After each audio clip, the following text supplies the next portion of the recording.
நம்ம சேலம் வராகி ஆலயத்தில் இன்றைய தினம் வராகியுடைய மூல மந்திர ஜப மகா யாகம் நடைபெற்றது. இந்த யாகத்துடைய பலன்கள் யாருக்குன்னு பார்த்தீங்கன்னாக்க சேலம் ஸ்ரீ வராகி இன்ஸ்டாகிராம் அன்பர்கள், அதே போல சேலம் ஸ்ரீ வராகி யூடியூப் அன்பர்கள், ஃபேஸ்புக் அன்பர்கள், உங்களை எல்லாருக்குமே இந்த புண்ணிய பலன் போய் சேரணும். இந்த ஹோமம் எதற்காகன்னு பார்த்தீங்கன்னாக்க நிறைய அன்பர்கள் செய்யாத தவறுக்காக தலை குனிஞ்சு நிற்கிறாங்க, அவங்க மேலே சுமத்தப்பட்டிருக்கு. அதே போல் நிறையா பேருக்கு உரிய அவமானங்கள், நிறைய பேருடைய கஷ்டங்கள், நிறைய பேருடைய கடன்கள், நிறைய பேர் மேலே அவதூறான வார்த்தைகள், இது எல்லாமே நிறைஞ்சு சுமக்க முடியாமல் பழியை சுமந்துட்டு நின்றுட்டுருக்காங்க. அவங்களுக்காக தான் இந்த யாகம்.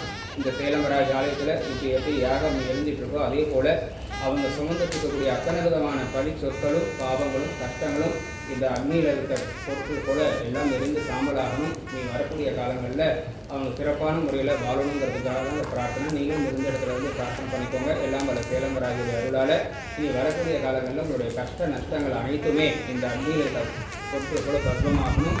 நீங்கள் வாழ்க்கையில் மென்மேலும் இந்த அக்னி எப்படி சுடர்விட்டு எரியறதோ அது போல உங்களுடைய வாழ்க்கை மேலோங்கி இருக்குங்கிறத நான் பார்க்குறேன்.